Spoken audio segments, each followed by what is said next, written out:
এইটা হচ্ছে আপনারা ইন্ট্রো দেখলেন, আর ভিডিওর শেষে বিস্তারিত রয়েছে।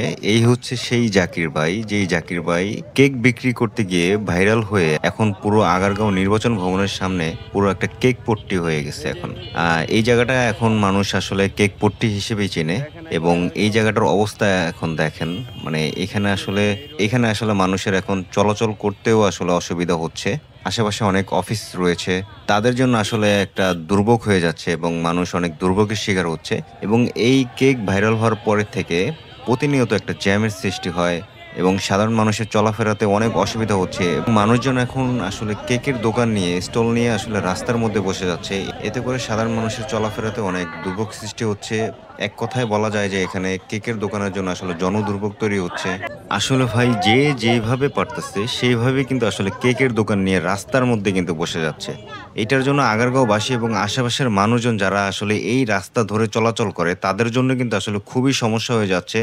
এবং সেই সাথে দেখলাম যে আসলে আর্মির গাড়ি এই রাস্তাতে ঢুকে গেছে, কেক পট্টিতে ঢুকে গেছে, এবং পুরো রাস্তা যেহেতু জ্যাম হয়ে থাকে, সেই জন্য কিন্তু আসলে আর্মির গাড়ি কিন্তু রোডের মধ্যে যারা আসলে চলে আসছিল তাদেরকে কিন্তু আসলে সাইড করে দিচ্ছে, বা তাদের কার্যক্রম কিন্তু তারা কিন্তু করতেছে। কিন্তু তারা যাওয়ার পর কিন্তু আসলে আবার দোকানগুলো কিন্তু রাস্তার মধ্যে কিন্তু আবার বসায় দিচ্ছে।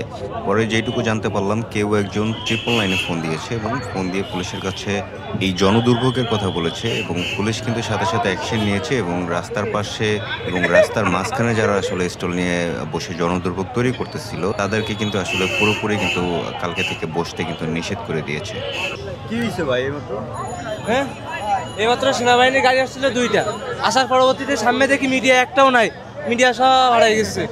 এখন এই সেনাবাহিনী চলে গেছে, এখন দেখা যাচ্ছে 1-2টা করে আবার ফোন পাওয়া যাচ্ছে, বুঝছেন?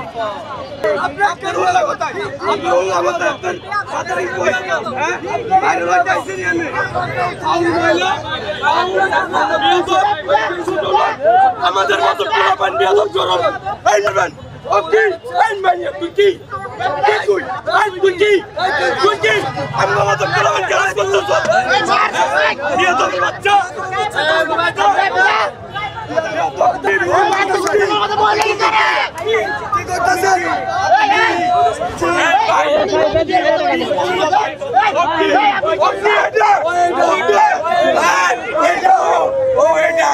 এটা বুঝছেন, এটা